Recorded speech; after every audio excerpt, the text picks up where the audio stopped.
కదా ఒక బాక్స్ లో 5 ఉన్నది. అవును 9 ఇప్పుడు 5 ఉన్నది ఎందుకు ఇక్కడ 5 వేయాలి, ఇక్కడ ఎందుకు 4 వేయాలి?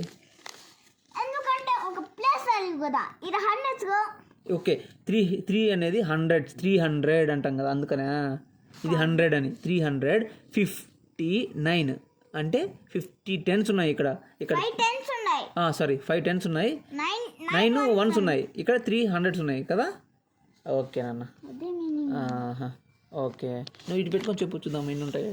ఇటు పెట్టుకొని ఎన్ని 3s ఉంటాయి చెప్పు. 300 5 10s 9 1s. Okay next 5 100s 4 10s 0 1s. Okay 2 200s 3 10s. Okay